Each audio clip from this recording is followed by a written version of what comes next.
Yeah. Good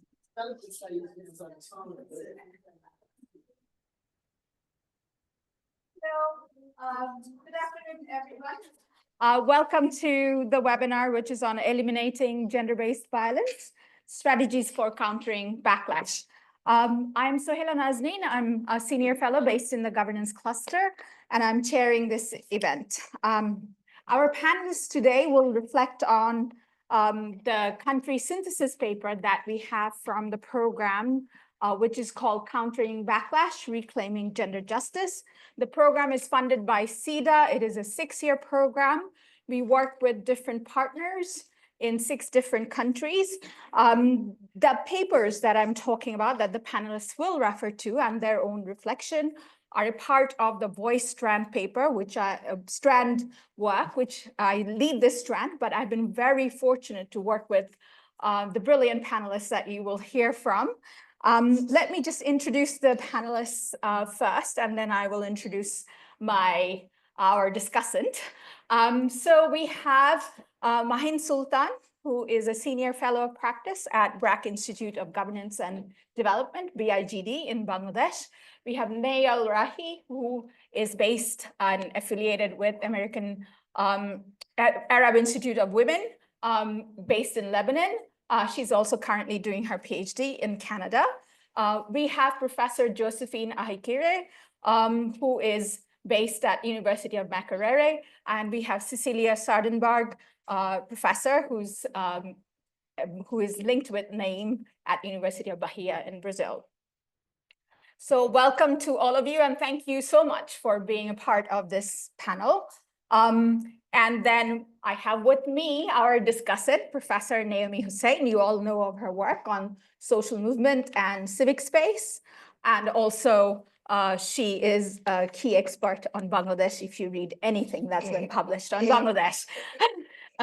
So having done the introductions, those of you who are online, welcome. You can put questions in Gary's chat or in the Q&A as you hear the discussions, and we will keep an eye on it. The session is being recorded, so I hope we have your permission and consent to do so. So without further ado, let me tell you the format of the session. So how it will run is we will have 2 rounds of questions. I will pose the questions to the panelists based on what is in their paper and what they would like to reflect on. And I will also pose questions to Naomi in each round. So after the 2 rounds, we'll open it up for question and answer. So that's how it's going to go. So my job is pretty easy, just ask questions, and the panelists will have the difficult job of answering. So Cecilia, we will start with you and Brazil. So the Brazil paper focused on sexual and reproductive rights, particularly on the issue of abortion, but also the policy area, which is on gender-based violence.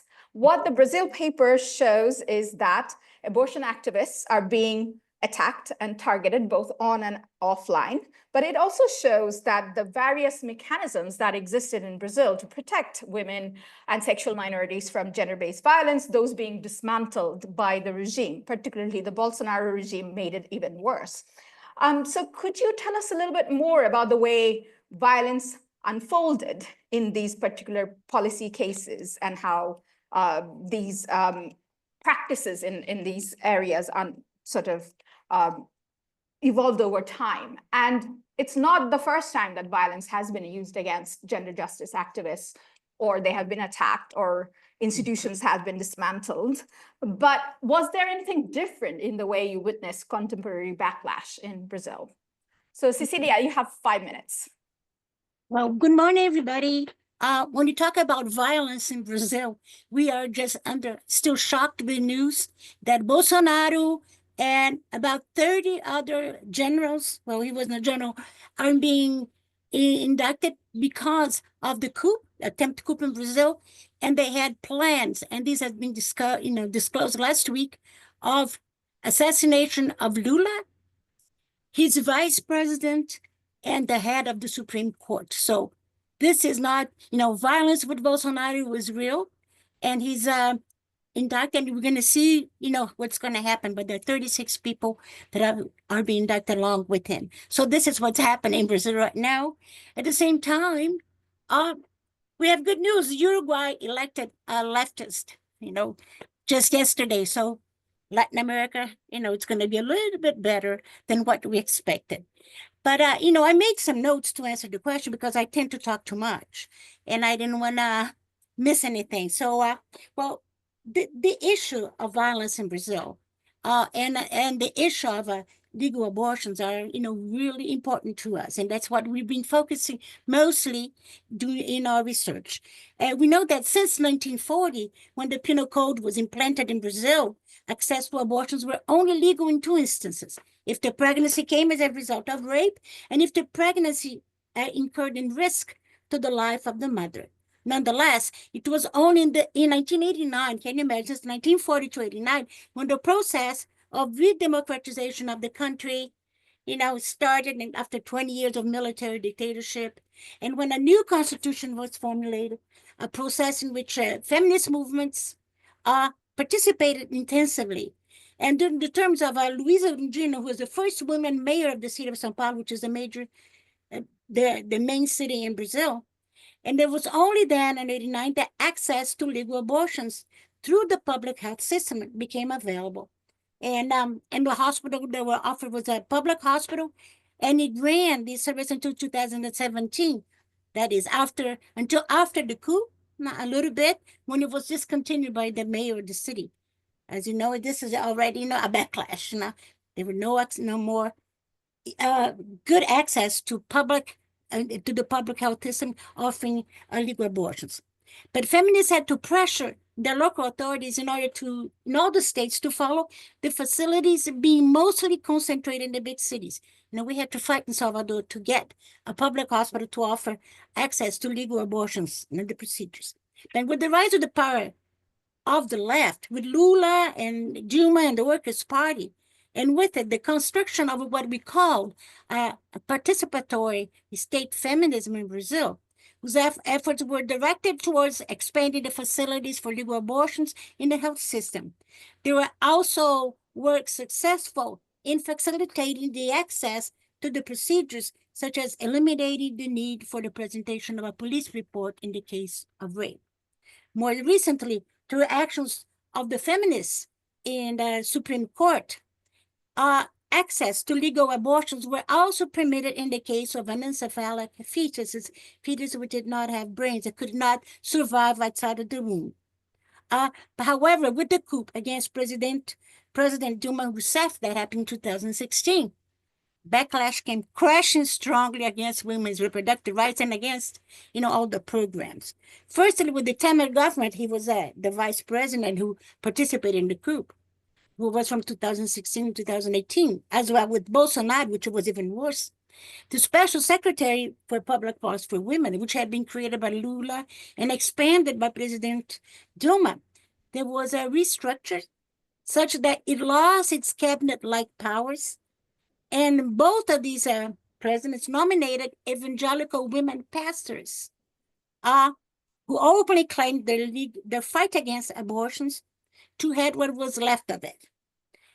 They supported the closing of abortion procedures facilities throughout the country, such as in São Paulo, and in partnership with the Ministry of Health, they attempted to obstruct women's and girls' access to legal abortions. They issued ordinances in that direction, enacted along with local judicial authorities, such as we described in our paper. Our paper talks about the story, the case of a 11-year-old girl who was pregnant and had to go through a long procedure, and judges deny her right to a legal abortion. She was pregnant through rape, and finally she got it, but it's complicated. So as we attempt to show in that paper, young girls are particularly vulnerable to such actions, including by the dissemination of data on them, information to social media, and including the presence of abortion opposers lobbying and harassing the girl in arriving at the health facilities. This was awful that happened during this period, during the Bolsonaro period. There was also a new twist, unfortunate twist, on the part of the right, exposing young girls to their hate and harassment, and forcing many of them to give birth to the children of their rapists, which was really sad.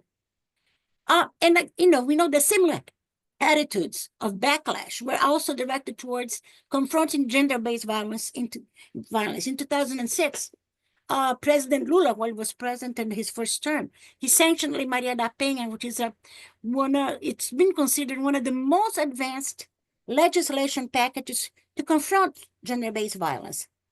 A countrywide pact with different states of our federation was also established through the Secretariat of Public Policy for Women, and who was at the head of the section on the confronting violence was Cida Gonçalves, who is now the Minister for Women. But that it had the status of minister. Now it's even elevated a little bit more. But as a matter of fact, Naim won the bid to monitor the implementation of this law, creating the observatory that was with that purpose. And it was a consortium, university research centers, feminist and NGOs, and feminist networks. At the this became one of the projects we developed under the Pathways Project. I don't know if you remember that. So Hila maybe, Maheen remember that was one of our projects, the observatory. Both the Lula and Dilma governments gave priority to this project. Dilma signed later the feminicide law and launched an extensive program to confront gender-based violence, including the construction of what was called Casa da Mulher Brasileira, Brazilian Women's House or Home, in all state capitals. These houses, they abridged all the different agencies that were involved in tending to women and girls who suffered gender-based violence to facilitate their access. They brought it all together so they didn't have to go here, and there. It's all together. Some were constructed, but soon after the coup, most of these programs were dismantled with severe cuts in funding, make it impossible to follow the construction of the Casas da Mulher Brasileira, these houses. And the rise in the cases of domestic violence against women that was a big rise during the COVID, during the pandemic, because people were confined and the violent men with the women there 24 hours a day. And this led the Women's Commission in Congress, not the ministry, but the Women's Commission in Congress, which had people from the left, to set special fundings to combat gender-based violence. Yet these funds were not used by the Ministry of Women and the Family and Human Rights. Look, they restructured. Before it was Ministry of Women, then became the Family and Human Rights. And what was most important that they defended was the family, A great part was diverted to evangelical foundations and the like, which followed the Ministra Damaris Alves, who was the Minister for Women, the Family and Human Rights, followed her beliefs that most of the programs to confront domestic violence destroyed the families. They defended instead counseling for the families, which did nothing to curtail violence, including sexual violence against children, girls in particular. Yesterday, I came upon the Brazil report to the CSW to discuss in the Beijing Plus 30, where it was stated that, I'm citing from the Brazil report to the CSW. It can be observed that through a political project that relegated women to motherhood, family, and the status of victims of violence, the neoliberal and ultra-conservative political ideology that dominated Brazil from 2016 to 2022 led to the dismantling of public policies for women in our country. Consequently, the implementation of the Beijing platform, as well as the goals to achieve the 2030 agenda, stagnated. They're now being worked on that. We talk about that mostly. But it's important to point out that gender-based violence against women and LGBTQIA+, that the population has also intensified, fed by the far-right hate discourses and narratives. The best known case is the assassination of city councilwoman Marielle Franco from Rio de Janeiro. She was assassinated in March 2018, and only recently this resolution of the case is beginning. So because we had people who were involved in the investigation who were involved in the assassination. So it's really complicated. But we talk more about that later. Thank you. Thank you, Cecilia, for giving us a very robust description of not only what happened after Bolsonaro came to power, but also how protection and measures that were set up inside the state were dismantled, but also specific instances of which shows the insidious ways that backlash unfold, along with the larger process of how democratic institutions and norms are undermined, including the role that social media plays. So from that, Mahin, we'll move to you, because similar to Brazil, Mahin, in the Bangladesh context, your team researched implementation of anti-domestic violence law and the online gender-based violence against feminist activists and sexual minority activists. We saw in your paper, you show us that there is a deliberate inaction on behalf of state officials to implement the anti-domestic violence law, and also a lack of effective protection for the activists from online gender-based violence when they experience online gender-based violence under the Digital Security Act, which is problematic in and of itself. So could you tell us a bit more about these deliberate failures by the state officials? And also, what recourse, what does it mean in terms of getting recourse when you are being directly under attack, or when you have no protection at all? And are these new forms, or is it an extension of what existed before? Thank you, Sohela. So to start with, the Domestic Violence Prevention and Protection Act, this was approved in 2010, and it was hailed as something very progressive, where domestic violence was recognized, and it was also recognized that the state has a responsibility to deal with it, and it was a quasi-criminal, quasi-civil act, but it tried to bring in civil measures to deal with the problem, to encourage prevention. But even when we were researching how it came into being, we found that, in fact, its implementation was very problematic, in the sense it wasn't being used. So during this research, we looked into why it couldn't be implemented. And in fact, we found that more than any legal loopholes or barriers, we really found intentional inaction and delays all through the process. So after the act was passed, just to bring the rules of procedure into place took about 3 years. There were certain forms that needed to be prepared and distributed. This took a long time, with the NGO coalition trying to help them. Then service providers had to be selected, and they still haven't been selected, though various attempts were made to, provide names of possible providers. So all through, we could see these barriers with the government and the judiciary and the law implementers and the legal practitioners not really being interested. One of the things that they said to counter it was promoted that this was an NGO law, that it was brought in by NGO activists who didn't know the legal system. And since within government there was there still is a strong anti-NGO feeling, so this was discrediting the law. And then the women who were bringing up cases of domestic violence, they were the ones being stigmatized and blamed, that you are the ones causing problems in the family, you are the ones having affairs, you can't compromise, you don't believe in the family. So it was stigmatizing and blaming the women themselves. The lawyers were reluctant to use the law because they said, oh, it has problems, it can't be used, we don't see the service providers, the police aren't doing their job, women's affairs officers aren't doing their job. And basically they were saying that domestic violence is trivial, we have much more important things to deal with, which the police also said. We have murders, we have corruption, and these are just petty family matters. And also, we could see that there were problems in budgeting and monitoring by the government, so not following up whether in fact this was being used.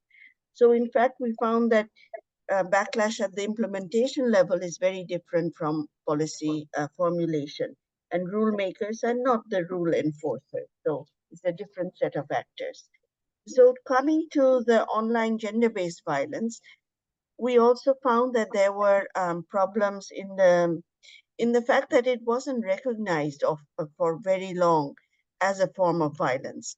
That physical violence is more important, sexual violence is more important. This is online, this is in people's imaginations, it isn't real, it's not on the ground. That people didn't realize that uh, this is another reality and it has as much consequences on a person, on their society, on their family as other forms of violence. And often this wasn't understood both by government or even by women's organizations and other activists, that the consequences and that online violence can have consequences offline as well. So somebody being threatened online can even receive death threats that might even translate into concrete, attacks, physical attacks. So there's a lack of legal instruments. Even now, there's a lack of instruments, though the understanding both internationally and nationally has increased because of the prevalence is increasing, the prevalence of online violence, threats, cyber crimes as they're called, or tech facilitated violence. Um, and this really took off after COVID, during COVID, because people's presence online increased. And with the presence of activists and ordinary people online, the backlash against people voicing their opinions, not just gender activists, but also just ordinary people making ordinary comments and, freely expressing their opinion, that created a lot of negative reactions, threats, also, and the kind of violence online has also evolved with the evolution of the technology, from stalking to morphing to so many kinds that I find it very difficult to keep track of. It seems to be changing all the time. So on the legal side, it was very hard to keep track of what could be done. And the laws that were formulated, first the Digital Security Act, then the Cyber Security Act, in fact had a target to ensure state security and not individual security. So these laws ended up being, in fact, constraints to the freedom of expression, where the state was trying to protect itself and penalize people expressing their opinions against the state. And though there were certain provisions that people facing harassment or violence could use, a lot of activists preferred not to use it because in principle they were against the law. And there are various difficulties in taking action. For example, these different online platforms have different standards of what is acceptable. The law enforcement authorities not understanding what sort of evidence is required, what is online violence, victims also not having knowledge about what sort of information to save, um, not having enough lawyers specialized in this area, not having enough cyber tribunals, not having even the forensic evidence that is needed to try these cases. So for a long time, there was a denial of the existence of online violence, and the legal measures were very inadequate. I think I'll stop there. Thank you, Maheen, for laying all of that out in terms of what happens when you do have a law, that there's so much foot dragging and deliberate inaction on behalf of the state officials to protect women from violence that they face inside the families, because that was the focus of anti-domestic violence law. But what happens when violence is in a newer space that we haven't dealt with, and that they're at inadequate measures and ways of understanding how do we address that? Since we are on the subject of the law, let's go to Josephine. So Josephine, in Uganda, your focus was on the legal side and what happens inside the parliament and also in implementation. You looked at laws that were specifically designed to address gender-based violence. You show in your paper that backlash actors explicitly targeted those that were trying to promote a sexual offense bill and what happened inside the parliament. You also show, in the case of anti-domestic violence law, a hollowing out of the provisions that existed in the legal measures that were put in place in 2010. So are backlash actors gaining a stronger foothold in these spaces where women could have looked to for some form of protection? And I know that these also brought in the issue of LGBTQI groups and how Uganda views sexual minorities. So it would be useful if you could sort of highlight what happened in these two cases, but has pathways for seeking recourse in Uganda gotten narrower? Thank you. Thank you, Sohela, for this opportunity. First of all, greetings from Uganda.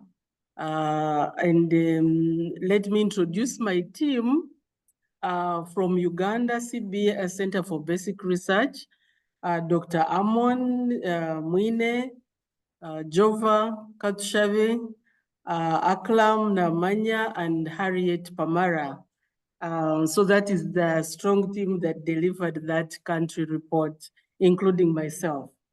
Let me open by saying that backlash, in a sense, has an element of gains, a sense of gains that are embedded within the realm of gender justice. What we say is that that Uganda has really registered a number of milestones, also arising from a post-conflict political settlement, and the fact that through the constitutional reforms and so on, women and the gender justice lobby generally gained momentum and gained space to articulate claims for women in the different areas: political participation, education, land, and violence specifically. Now, would like to say that that is the basis upon which, that optimism is the basis upon which women also created that legitimacy to bring issues of gender-based violence, of domestic violence, of personal power within the public domain. That was not the case before for Parliament and the executive to be compelled to deal with the question of domestic violence and personal power, abuse of personal power in personal relations. So this, the Domestic Violence Act in 2010 and the Sexual Offences Law, which is not yet passed, in a sense, those indicators of that optimism. And the backlash then is in terms of the resistance to those gains. First, the resistance to domestic violence, as Sohela has rightly put it, is one, first in the hollowing out of the content of the bill, of the law. So first of all, there was that impetus to make it a development issue as opposed to a rights issue. That alone was a backlash moment, which the women's rights organizations and those, the whole lobby identified. The issue of marital rape was removed, and somehow the law moved without it. And for many, that was a moment of revelation. So backlash here means that the women's movement and the women's lobby has realized that the issues around which domestic violence and sexual offenses arise are more or less looking at doctrinal areas, looking at the concrete notion of male power and the seat of male power, especially within personal relations. It touches the core of substantive citizenship when you look at sexual offenses, looking at the rights of withdrawal of consent, looking at the rights of children, looking at the right for sexual identity, of bodily integrity. That moves the discussion from the hitherto issues of participation and so on to substantively deal with personal power and substantive transformative gender equality. So, in a sense, the manner in which these laws have been hollowed out, have been resisted, shows that there could be a realization that not everything about gender equality, about gender justice, will be achieved through state-centered mechanisms. The legislations, yes, are there, and you see that there is poor implementation, some of which unintended, but much of which intended in terms of omission of strategies to actually implement these laws. So in a sense, for Uganda, what we are seeing is that gender justice is going to be incremental in a sense that, yes, there is that space to articulate, but that opposition is getting stronger, and the institutions that are really supposed to be core in terms of moving, for example, parliament, have become theaters of ridicule of the whole agenda.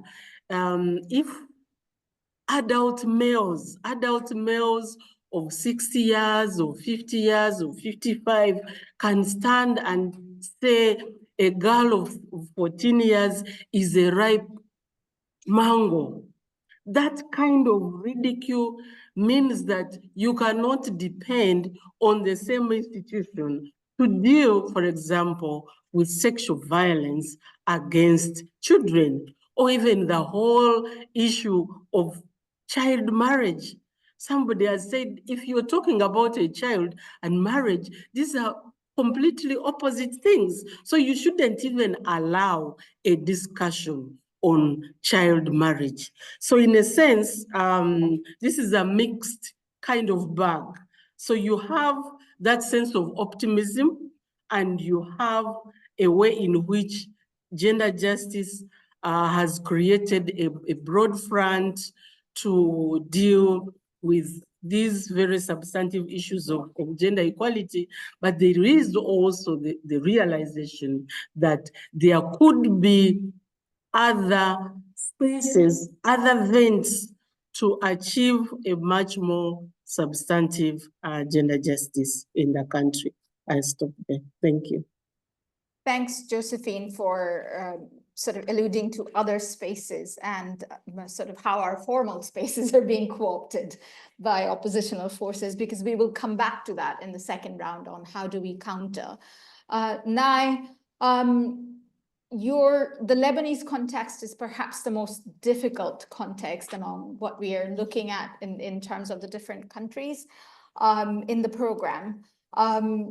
So now in your paper, you show that how violence against women's rights and LGBTQI rights activists sort of erupt at when they're seen to be stepping out of line by oppositional actors. But it's also about, like the Uganda paper, it touches on the issue of how moral panic is created by backlash actors who are against gender justice issues. And you not only show the moments of explicit attacks and cases, but you also argue in the paper that it's hard to delink it from the way structural violence occurs against the marginalized groups. So do you want to elaborate on your context? And we all know that currently in Lebanon, there is a very difficult context that's going on with overall levels of violence against an entire population, while we talk about specific groups. So Naya, the floor is yours. Hi, thanks, Suhaila, and it's very nice to see everyone.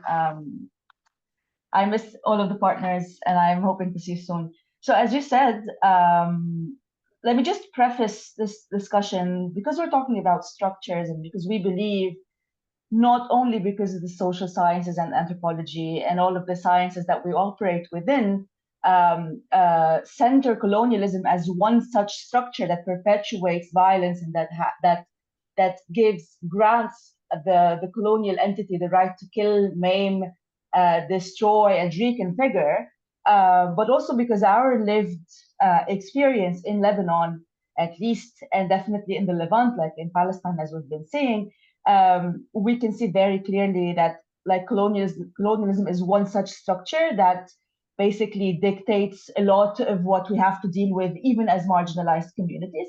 So after a long year of manufacturing global consent for Israel's genocide in Gaza, under the watch of the world and obviously the complicity of world powers, the settler colonial state of Israel expanded its genocidal onslaught into Lebanon in September 2024, striking Beirut in the south of the country, attempting to invade and seize land in the south, and basically propagating mass terror.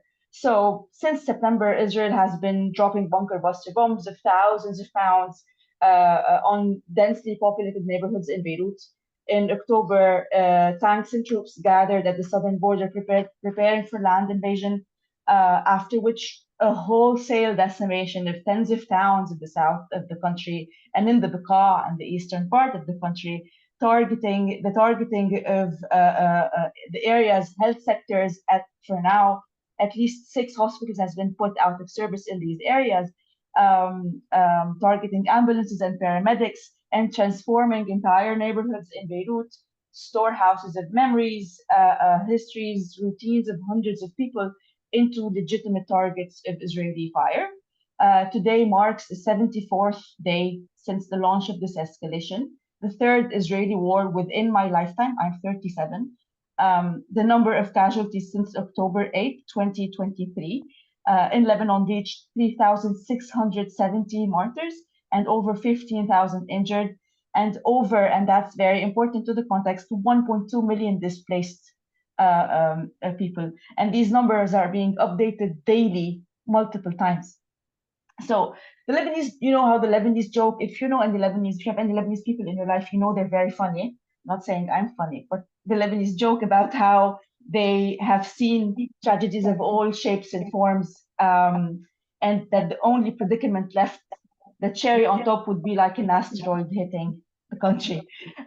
So basically the war is really the cherry on top with the already disintegrating governmental functions and services infrastructure, which positions the Lebanese society already as, in general, at the nexus of compounding and overlapping vulnerabilities and crises. So it's unfolding against an oligarchic rule that oversaw an economic meltdown, severe currency devaluation since 2019, has maintained an attitude of deliberate neglect vis-a-vis these crises, systematically impoverishing the vast majority of the population. So the moment today is one of existential dread, and me sitting here discussing backlash is luxury and privilege, and I'm acknowledging that right now.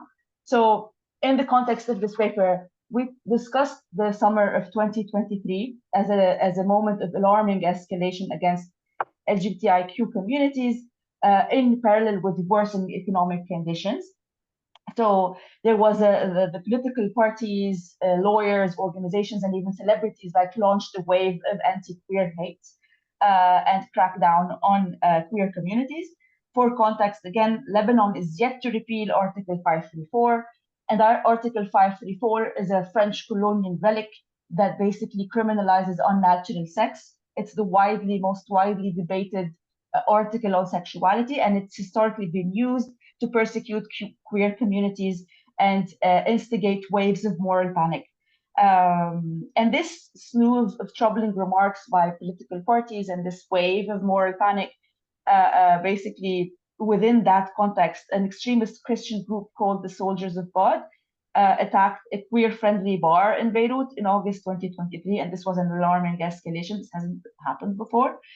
And then after that, in September 2023, there was a protest calling for personal and political freedoms, and that was also viciously and like massively attacked by these thugs, Soldiers of God, and other tangential groups, I would say, across the board, across different sects in the country. So, but here again, like I would like to also like insert a parenthesis on, and you know, Suhaila and the rest of the team, how we always debate the use and the function and the benefit of using backlash as an analytic. I would like to add the notion of the epidermal state, and this is something that I use quite a lot in the paper. It's a concept that was coined by anthropologist, Lebanese American anthropologist Maya Mikdashi, who spoke about how the Lebanese state is sectarian, so how both sex and sect co-constitute the state and co-constitute the sovereignty of the state, and how basically, excuse me. So basically how the sovereignty of the state is performed by materializing and regularizing bodies through sexualization, through secretization, through law, through violence, through bureaucracy, and how it uses the body's gendered, racial, sexual, and class identities as sites of this performance. So this is also responding to the element of reaction within the definition of backlash.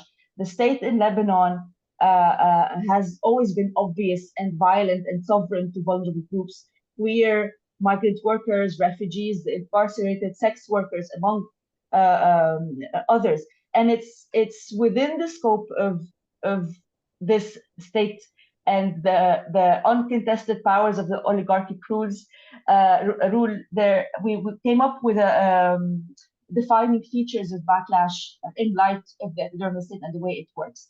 So basically, to start with, there is a pronounced intentionality about preventing gains, about keeping power concerted within a minority positioned at a specific intersection of sex, gender, legal status, and class. The second, and very, very important, I think, in contradistinction with other contexts, that there's a frail baseline position of women and other vulnerable communities within the system that prevents them from basically making claims to power, their basic rights denied to them. Claiming power is a far-fetched endeavor. And there's a lot of discussion on that in the paper for those interested. The third defining feature is the site from which this quotidian violence originates. So women's exclusion results from power structures embedded in and flowing from family systems into the state and not the other way around. Which also speaks to the devastation, like the devastating powers under which women and in general, like queer communities and different vulnerable communities operate and live. And finally, and I think this is the addition that our paper puts forward, is the reconfiguration of backlash as a tool of misplaced action, as an exit strategy for a system in a moment of overlapping crises. So our definition basically flips the script a bit on backlash. So it frames it as what dominant powers would do when their system goes through a moment of peril, versus the violence that marginalized communities endure when they make progress, given that progress also is very subjective and is a very contested domain of definition in a country like ours. So the conversation that we're trying to have on backlash in Lebanon is points to shifting the attention to the network of powers that perpetrate this violence versus those that are enduring it. And it also frames, importantly, the political juncture, the system in crisis, as the trigger of the backlash unleashed by the dominant players. So backlash in that sense is a tool to divert attention from looming socioeconomic menaces, existential threats and situations, to help the system avoid these necessarily existential discussions and social contract, and to extend its longevity by creating imaginary enemies. So it also happens, other features may include it happening in ebbs and flows in a cyclical nature that doesn't necessarily work when a community crosses a line. It's not necessarily about what the community does, and it's more related to what the political juncture at which all of this is happening. Another feature is its synchronicity with national and or regional political junctures, upcoming elections, a looming or ongoing war, a tipping point on the lifeline of the system marking an existential threat, often taking global panics as cover, like we've seen in the 90s with the devil worshippers. There was like a whole issue, like a whole debate and a crackdown on people around this discussion in the 90s in tandem with what's been happening around the world. A third or a sixth maybe feature, it's setting the stage for controversial or unconstitutional political moves or reconfigurations brought forward to maintain the status quo, because you know that when a moral panic or like an issue is propped up as an imaginary enemy, there needs to be unprecedented, like exceptional moves or setups put in place to help fight it. Of course, it's imaginary. And its replacement of meaningful and structural remedies for the deep crisis engrossing the country. I hope I didn't bombard you with so many information. If you have any questions about the context or about the concept itself or about the diversions that we're making from the literature, please drop the question in the Q&A, and feel free to read the paper when it's out. Yeah. Thank you, Nai, for elaborating how structure, the larger structure, that sort of influences what goes on. It's not just the national context, but it's also the regional context that you're in, and also the global context, but also impact of colonialism and the power structures that it's set up, and then how dominant then powers play it out. So Naomi, I'm going to turn to you. We have heard about the different contexts, and I know that actually the audience wants to hear more about the strategies, but let's hear about your reflections on, people have talked about a rise in violence against women and also queer communities. They have talked about what's happening for people who are trying to promote gender justice, not just women and queer communities, but also men. They have also talked about how the protections are being dismantled and larger structural context within which then this gets intensified. So key points, key takeaways from this. Really interesting, really awful work, actually. It's just depressing, isn't it? And I can't remember, when did you start designing this? 2018? I was still here in those days, 17, 18. I mean, it's a long time ago now in young people's lives, but it feels like a whole generation ago, actually. Like it feels like a completely different world. It was at the very beginning of the Trump world. Anyway, it's the seriousness of the backlash. I think we can't now miss it, when even 7-8 years ago it was very prescient that you were doing this work, but a couple of people were like, what are they talking about? What is backlash? Like, oh, we all know now. And I think these cases from Brazil and Bangladesh and Lebanon and Uganda really show that. A couple of thoughts very quickly now. How hard won the victories are. It took generations, decades to win, and to get these things on the agenda, to get these laws passed. How quickly and easily alliances of powerful right-wing men and their backers and their right-wing girl boss, feminist, supporters and cheerleaders, how quickly they roll them back. It's astonishing to me. I have some thoughts on strategies, but I'll leave those for now. But I think that one thing I think is really important to think about, given that we're in the Institute of Development Studies, we deal a lot with policymakers. When you all go off back into the world after your RDS time, you will all be going to the UN or your governments or whatever. And I think we take with us some assumptions about the way the world was 25, 30 years ago, because it's really embedded in things like gender and development theory, in the MDGs, the SDGs and all of that. The world is not like that anymore. It's not like that anymore. The Cold War is long, long gone, and we have new ones, hot wars as well. That time is gone, the peace dividend is gone. civil society is very much a thing of the early 2000s. You know, it's with, you know, what are those jeans that they're all wearing again now? You can, you know, the first time round. We don't, civil society is not a thing anymore in development discourse and development policy. I'm finding it, and I think we should talk about the virtual and the culture wars aspect, but I'll leave it there for now. Thanks, Naomi, for reminding us that the world has changed.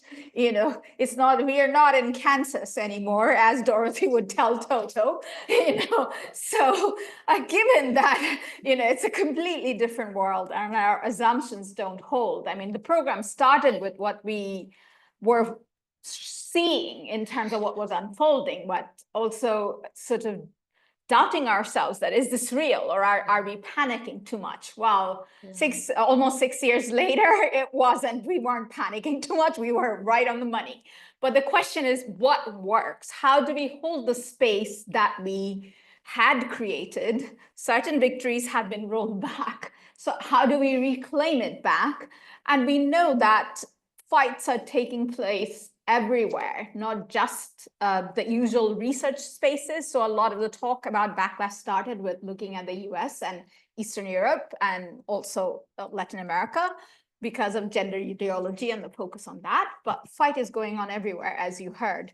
So I will go back to the panelists now in terms of what strategies work. So the questions are all around what has worked in the context that they looked at in the particular policy areas, but also each paper reflected on strategies and whether strategies need to shift and how they need to shift.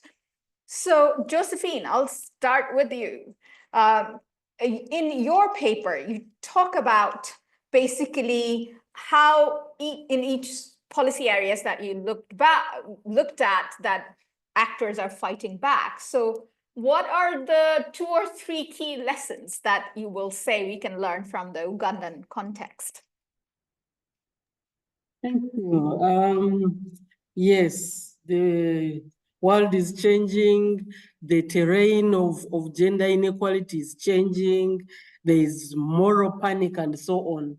So one of the strategies in Uganda has been around mass mobilization, coalition building, and power mapping. What does coalition building mean? It means really going beyond borders, going beyond the unique kind of spaces to create broader fronts, to make a bigger impact or elevate or scale up the voice. So in the case of domestic violence, resistance was broken down by bringing all kinds of voices on board, including voices from the rural community, rural women, and also ensuring that there is a consistent front led by some of the women's rights organizations, like the Uganda Women's Network, like the Center for Violence Prevention, so that there is that voice which cannot be ignored. And that creates that significant kind of weight for countering any resistance. And the power mapping, in a sense, is for the actors, for the legislation or the reform, to understand the context within which they are working. Who has power over what? Who can do what? And sometimes, of course, aligning with what you would call patriarchal forces. In the case, for example, of domestic violence, the media was used, they identified male champions to be able to be at the forefront of tabling and supporting the bill. Yet, for the sexual offenses law, the opposite happened. The media was blacked out, and there were no male supporters. In a sense, the analysis showed that if, for example, the coalition went out into the media and so on, there would be a lot of backlash. So what I'm saying is that coalition building has also to be it has to be in the context of understanding and analyzing the power map of the country at that particular time. The strategy that worked 5 years ago may not be the same that is working now. And what we say is that even when there are failures within policy adoption, even when there is some level of hollowing out, there are steps, because it means that one hurdle has been won in terms of being able to table such a bill in Uganda's parliament. It's very, very important. So that power mapping and coalition building. And then the other one is the framing, discussive framing of the issues. In the case of domestic violence, it was framed as a development law, not necessarily a rights claims law. And in a sense, then there was this whole discussion that even men actually suffer domestic violence.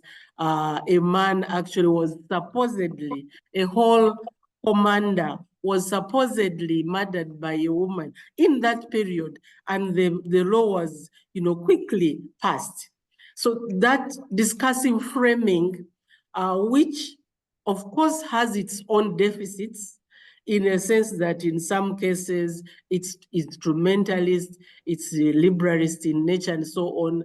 But the ability to know exactly what the society can take at a certain point in time is very important. And we see, for example, that marital rape was dropped in 2010, and the coalition brought it in another form as a matter of the need for consent in sexual relations in 2019. So in a sense, the fact that the coalition around these issues is on its feet and is able to analyze situations at a particular time is very important. And then, of course, the fact that the use or utilization of different fronts, if the media works, it works at the time, or the bringing in of international actors at a certain point in time. They were brought in at the domestic violence level, but for sexual offenses, there was this whole threat about sexual minorities, about sexual identity, about gay rights and so on. And bringing in international actors would have just made the situation worse. So the coalition ensured that they utilized as much as possible the international actors in a sense that they are able to generate that positive energy, but are not part of what would constitute backlash. So in a sense, coalition building and the fact that there has to be that constant momentum of the voice and how it should be voiced is very important. Thank you. Thank you, Josephine, for showing us the micropolitics of what goes on. It's not just coalitions, but and amplifying voice. It's how you're voicing, when are you bringing which people actor in, because you also have to think about, you want to win, right, in the end. So it's about how do you get there? So it's kind of fighting smarter, not just fighting harder, but also remembering to fight another day. So the example about domestic violence, that, okay, you drop marital rape, but then when can you bring that agenda back again? Keeping your eye on the ball. is important. But from micropolitics, let me move a little bit to Maheen and Bangladesh. So Maheen, in the paper, you reflect on, and Josephine touched on it, that strategies that worked 5 years ago may not necessarily work now, given what we heard about the context. So have strategies shifted in Bangladesh in the way coalitions for gender justice are countering backlash and are pushing for issues to be on the agenda? And what has worked?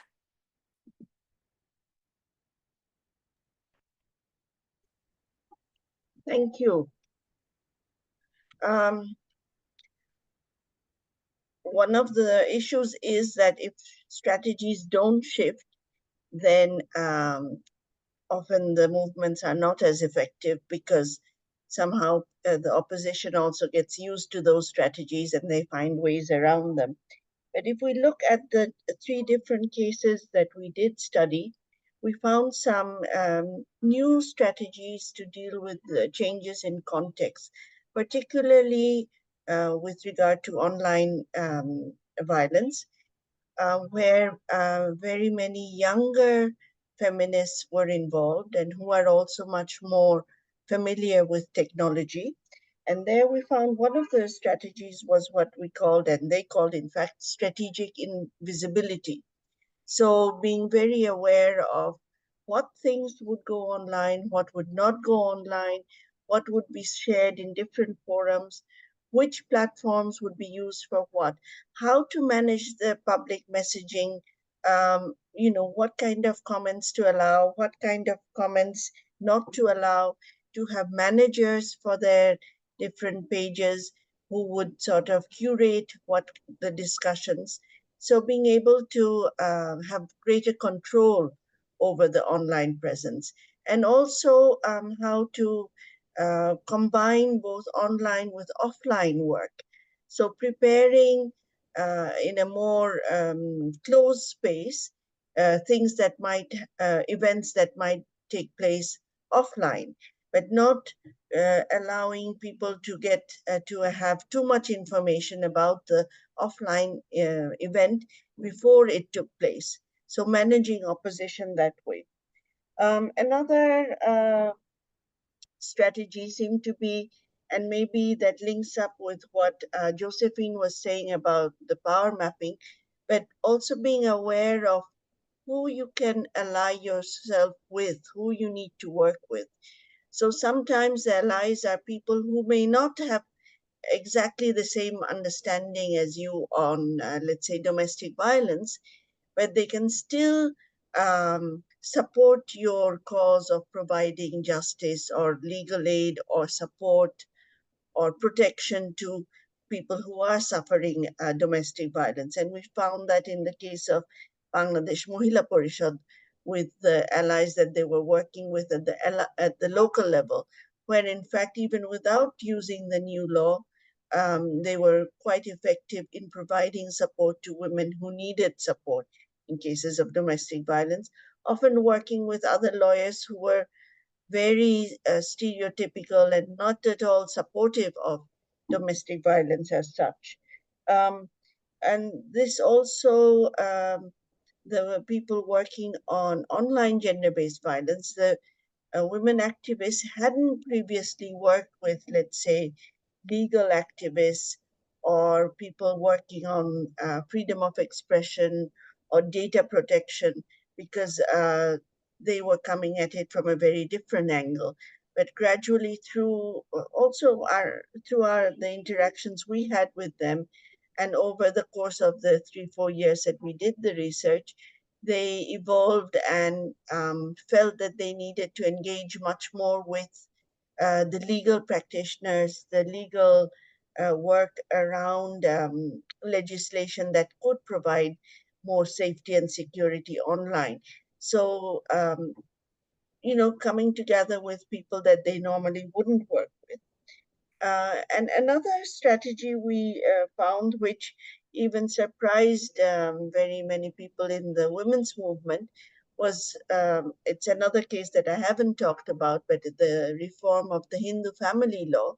So feminists who were used to working on more secular basis on, on the basis of human rights and citizenship rights, to be able to negotiate with Hindu community leaders to bring about reform in the Hindu family law. They identified themselves and put forward their identity as Hindu women belonging to the Hindu community. So it was a case of, this performative representation that in order to be taken seriously in discussions with Hindu community leaders, they had to say that we are part of the community and we're speaking from within the community.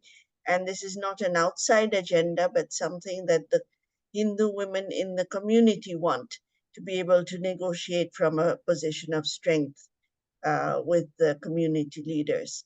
So yes, we did see a lot of innovation happening, but also in other cases, like in the domestic violence law implementation, there we saw maybe less progress because they were using more well-known and less innovative ways of engaging with the opposition. So we could see both the innovation as well as sometimes the lack of innovation.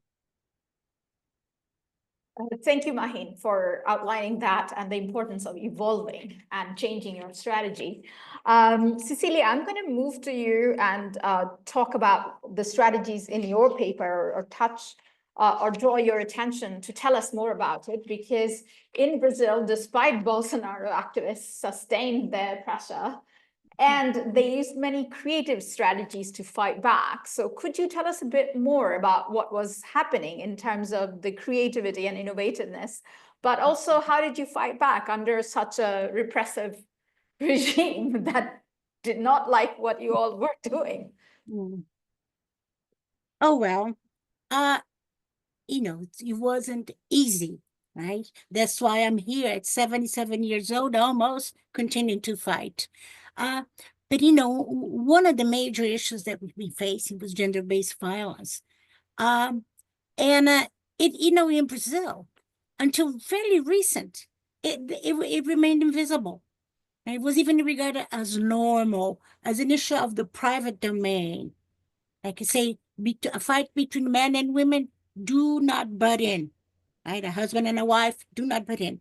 Actually, it was only in the 1970s and onward, with the resurgence of the feminist movements, the second wave, that it began to be publicized, the issue on domestic violence, and recognized as violence. And then the women's movements, so in feminist movements, mainly in São Paulo, began the campaign to address this issue of domestic violence, creating centers, what they call SOS centers for women who were victims of violence, and pressuring as well for policies when it began to change, when we were getting actually the bread of the military dictatorship, with the process of redemocratization, the new constitution. But in 1985, the women were successful in creating, and have the government create, police stations for women, which were known as delegacias especiais, or DEANs, for women victims of violence, because before they used to go to the regular police stations, and the claims are disregarded, they're treated badly, so they pushed for the creation of police stations. And it was an innovation, and many were created, but we have some were closed, but they were fundamental with the implementation of Maria da Penha law, because it's the entrance of women's into the public service, to receive assistance, to go on and proceed with issues on asking for, I'm trying to remember the word for the people, so though I can't think of the word in English for that, when women suffer, violence and threatened violence, and to keep the men at distance. I forget what his name now. And but this with Maria da Penha law, it's a really complex and legislation, and it was sanctioned August 2006. But this it didn't fall from the heaven. right? It didn't come in a parachute. It was a result of a lot of pressure from feminists, and they organized a coalition which formulated, what do you call it, a minute for the project of the Lei Maria da Penha. And it was discussed in the women's forums all over Brazil until they presented this to Congress, and it was formulated into a law. So Maria da Penha law is not something that came, Lula, signed it into law, but it was a result of struggle. So that's how we get things going in Brazil, right? And with the coup against Dilma and the establishment of the far-right, the far-right government, much of the advancement brought by Lady Maria da Penha was interrupted. Yet, women's movements did not stop. They continued to pressure for the appropriate implementation and application of the law. On March the 8th, we went to the streets and campaigning on the internet and on the streets to pressure the executive, legislative, and judiciary powers to observe the law and to implement it. So one of the major campaigns that women started online, because online it's been, even before we had the pandemics, women were already active online. And one of the main campaigns took place was the Ele Não online massive campaign, or Not Him, so that Bolsonaro would not be elected. And the more than 1 million people in cities like São Paulo and Rio de Janeiro were united in this big, massive protest movement.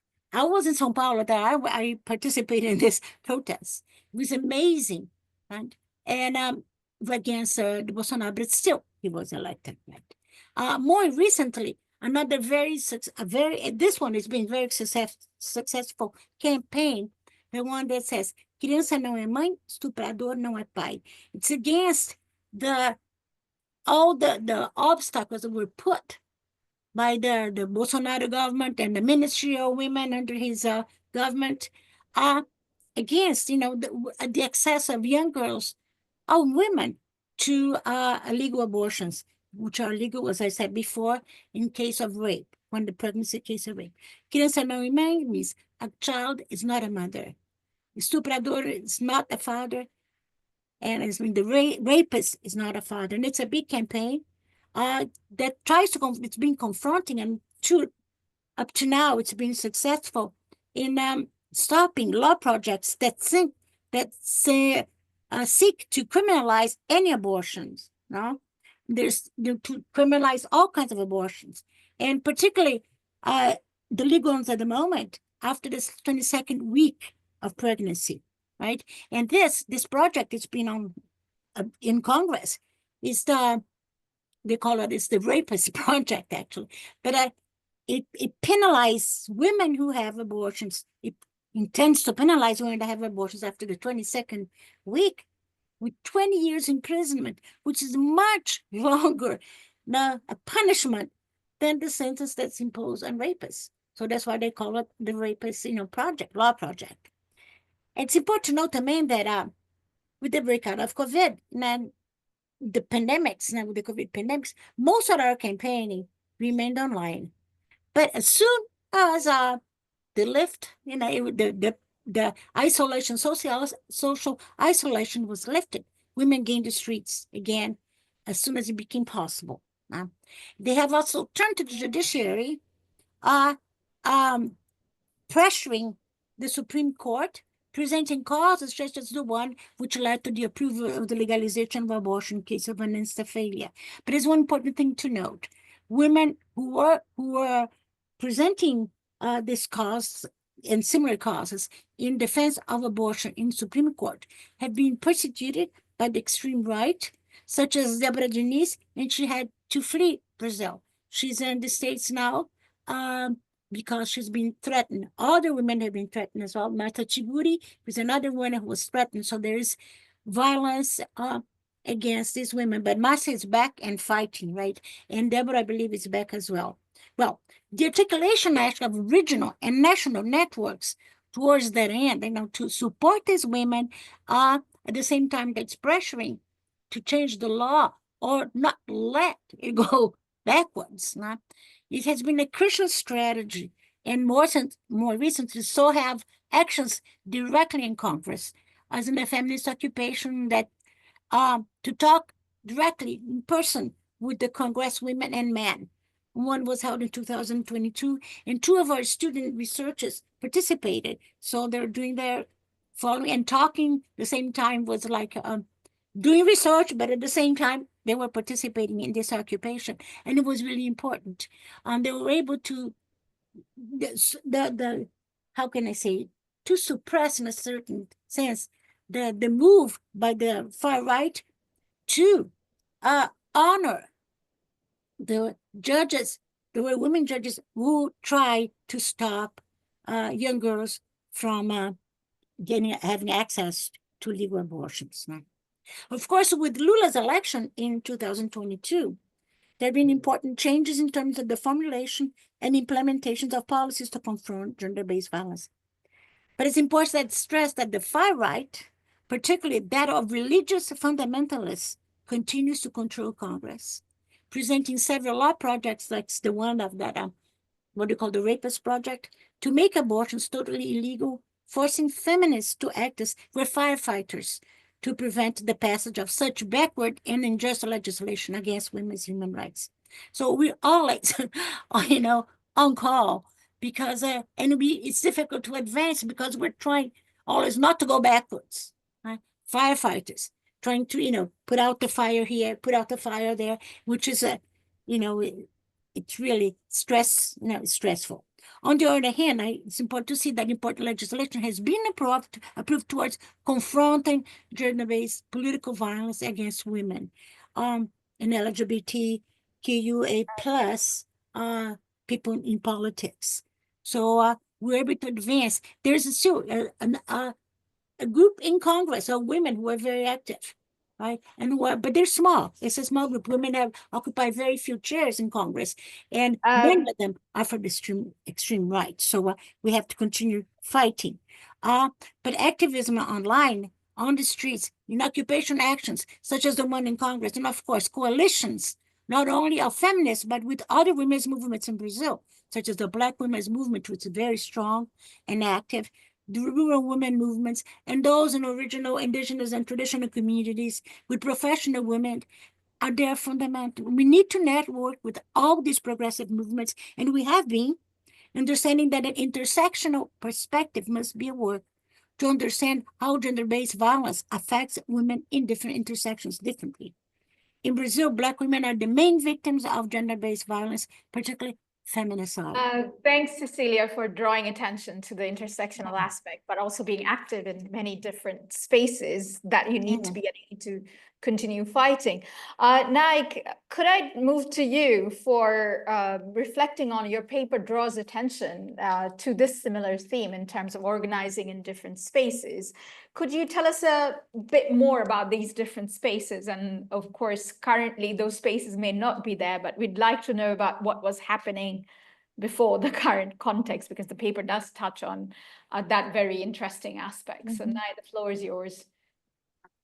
Yeah, so I do feel that there's a lot to be said about how the feminist movement and the feminist actors and those allied to them shift gears between when they need to do something or when they need to like tweak something in the discourse. I argue in the paper that one claim can be a safe claim and then that can turn into a risky claim at the same time. And by safe and risky, I mean how radical the solution that it proposes is versus how piecemeal and within the system the changes that are demanded are. So basically, if we take the example of civil marriage, right, we have 3 policy areas that we're working on. We're working on violence against women, and here there is a successful example of lobbying for a law for domestic violence that was passed in 2014. That's a different discussion. So there's violence against women. There's women's political participation. Like to date, we have no quota in parliament or in electoral councils, basically. And that has also the process, the trajectory of this claim has been fraught by several discussions. One, like, and this is an example of risky and safe, like if you're being safe and if you wanna, as a feminist organization or as a women's rights organization, rally as many allies around you as possible, you need to be minding the way you talk about it. Like if you say, we want a peace, or we want a proportion or a percentage of the seats in this council, is one thing, because we're women, and like this very liberal, very straightforward, like individual rights approach, because women are half of the society, and I'm saying anything now just for the sake of the example. So women are half of the society, and therefore they need to be half, you know, they need to make up half of the whatever, the parliament or the municipal council. Versus like a more radical, more feminist claim would be like, there are many issues around the system of representation in Lebanon. There are like multiple issues with the constitution and with the way that politics is set up. And so a feminist critique would necessitate like an overhaul of some sort of that system, with several like crucial reforms, among which is a quota for women. So this is more of this is an example of more of a risky claim that might risk the people to, the allies to basically like detach from, or the further away the allies are from the feminist group itself, like if they're like independent lawyers or progressive lawyers, or let's say the Beirut bar, the bar of lawyers, like these institutions are more or less, I can hear myself. No, we can hear you now. Okay. So these are institutions that are mostly conservative and that have a very conservative stance from, I can hear myself. Is there a way to not hear myself? There's a lot of echo, Sohaila. Okay. I'm asking Ben to help you, but you do you want a phone? Excuse me? Do you want to remove your, oh, I'm muted. Ben, you might want to type in or unmute me. Yeah, okay.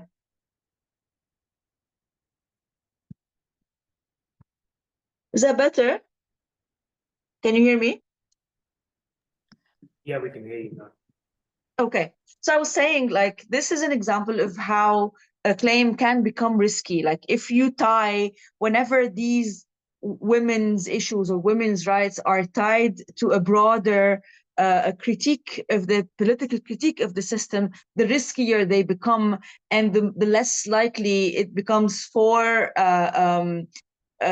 like a vast spectrum of allies to join forces. Like, for instance, a third policy area we work on is civil marriage in Lebanon, but we tie civil marriage to a broader claim and a broader demand for a unified civil personal status law. As it stands today, like, Lebanon has 15 separate sectarian status, personal status courts. And so this doesn't only differentiate between men and women with a clear patriarchal preferential like bias.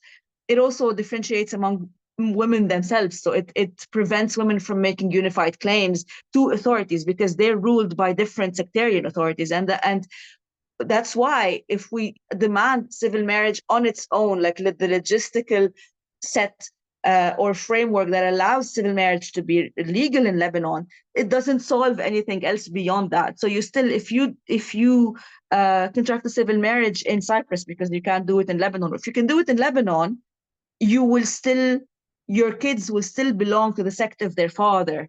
So this is a broader issue of representation and belonging and the way we do politics. And so, but if we do, like, if feminist groups tie this demand to this broader political critique, chances are so many of their allies are going to leave them because it's not in the benefit of so many people to like have a renewed, radically different a social contract between citizen and state, and so many entities would rather keep it the way it is, like a loyalty bind between like sectarian political parties and their constituents, basically.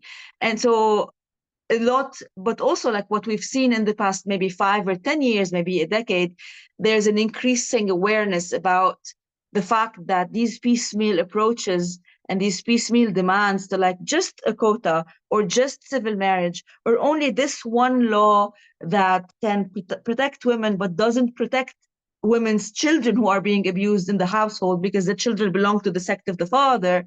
There's an increasing awareness of like the futility of these demands and the fact that these demands will not necessarily make changes to the overall situation.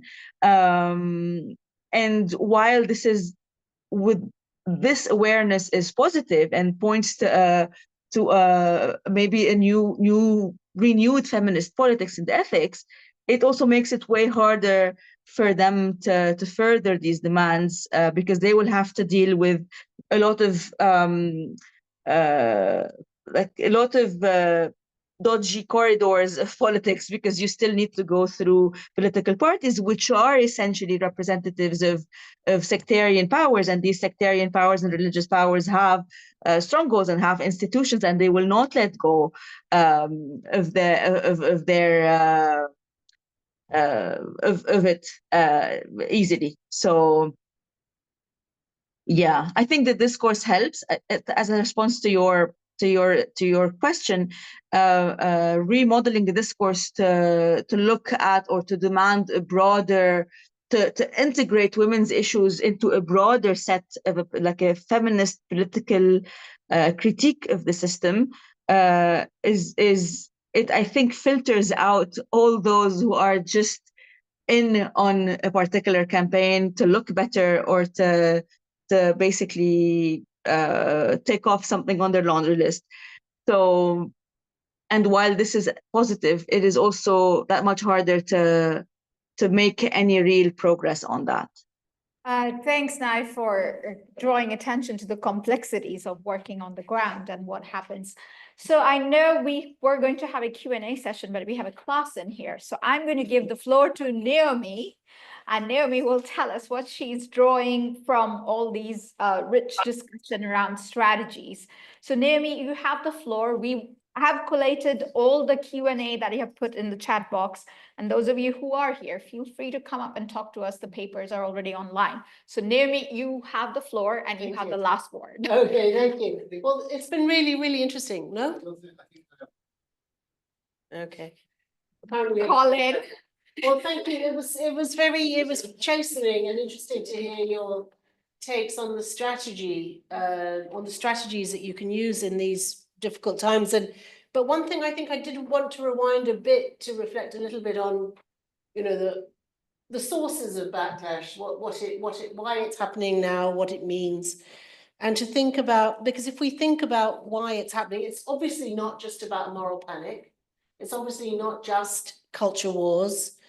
It's not just about men deciding they've had enough. It's deeper than that. It's I think it's probably tied, I'm sure people have written about this already, to deeper concerns about the planetary crisis, if you can call it a chronic crisis of capitalism's failure, late capitalism's failure to deliver basic needs for people, the cost of living crisis and so on. So I think it's more than just culture wars or any of that. And so what is the appropriate strategy in that circumstance? We heard from Cecilia that the feminists there are building bridges with broader progressive movements, and I think probably that is the right strategy in most places. But then Nai says no, not in Lebanon, where you don't want to get too involved in mainstream party politics. And I think maybe this is a context-specific agenda. I think Sohela, Maheen, and I are thinking all quite hard right now about what's happening or what's not happening in Bangladesh. And one thing that's very striking there is that debates about gender equality, any kind of progressive values, were very closely tied to, as it turns out, a violent authoritarian regime, which means that now that violent authoritarian but women's empowerment friendly regime has gone, it has delegitimized substantially the claims of the feminists, of the gender equality advocates, of anyone with progressive views, in fact, which are not rooted in some version of Bengali Islam that I'm not really familiar with the details of, but essentially we've kind of lost that. We got too tied to one party. That party turned out to be absolutely irredeemable. And so now there's no space, there's no home. So I think case by case, it really matters. And I think, you know, Uganda, you've probably got something similar. You don't want to be too oppositional to the regime there. At the same time, you don't want to be too closely tied in to a regime that, you know, at some point surely must fall. Although no signs yet. I think that the whole question of civil society and women's rights movements as members of civil society, and thinking about the kind of industry that many of us are in, the aid industry or were in. Aid seems very last century now, but it was important for women's rights activists. I think we have to think about that again, because it's clear that the money's not going to be there in future. It's not clear the allies are always going to be there either. Many of the European governments that were very supportive of women's rights have gone to the right and are seeing their own right-wing agendas emerging, which are all pretty anti-feminist and certainly anti-LGBTQI rights and so on. Foundations are also quite fickle. So in terms of strategies, what are we thinking about in terms of resourcing? Where's the money going to come from to build movements? Where are we going to get I think, you know, allying with trade unions, for instance, might be very much more important in the future. Hopefully trade unions would also be more important in the future. Also, in terms of strategy, it's very interesting to see how much the right-wing culture backlash actors have adopted the strategies and the repertoires of the feminists and the progressives. And so where are the places they won't go? What are the things they won't do, the right wing? I think sometimes I think about the progressive movements, and I think that they think they're still playing the same game. They think they're still in the same wars that we were in the 90s and the 80s and the 70s. We're not. It's a totally different world now. And that's partly, that brings me to the online issues, you know? It feels unreal sometimes, the kind of violence we face online. I get some really good ones. I've decided now it's hilarious. That's my strategy for coping with online violence. I think it's really funny. And if I can get, you know, 20 Hindutva or Islamists angry a day, I feel like I've done my job. Anyway, it feels unreal because it mostly is unreal. Most of this is fake. Most of this is not real engagement. Most of this is not real violence. It's bots and other crazies, people who are paid. So it's making us all upset and angry, but it's not real. This is something very important to keep in mind, I think, and for our young people to think about, to what extent does mobilizing need to be online? But this is my last point now. Generational strategies. What is happening with the net? When are the older feminists, how are the older feminists, older women's rights movement, what are they doing in terms of a generational transfer? How are they building the next generation? What is the space? Are they even joining the older feminist organizations? I see in some places we're all getting a bit elderly and we don't see anyone under the age of 30. This is a serious problem for the longevity of women's rights struggles. Where is the next generational leadership coming from? You know, and not only young women, but also young men who are, on the whole, that generation or the next generation is much more innately feminist than men of my generation were, and they were better than the ones before them. So I think thinking about where cultivating the next generation is absolutely critical for countering backlash. We have no choice. Good luck with your brilliant work. Thank you, Naomi. That was brilliant and gave us a food for thought. The papers are available online. Both Uganda and Bangladesh is live. Brazil is coming next, and then Lebanon. And we hope to get the India paper. The India panelists were not here, but they're definitely part of our program. Thank you all so much for being so patient. And thank you to my brilliant panelists and collaborators, because without them, this program wouldn't have happened. So thank you all so much. See you all again. Just a word to Naomi. Just a word. I take my granddaughter, to all the manifestations. She goes with me. I'm Good for you. training, I'm coaching her. I hope she's telling you what things are what's right now. My daughter tells me all the time. Thank you. Lovely to meet you, Josephine. Thank you. Good night. Lovely to see you.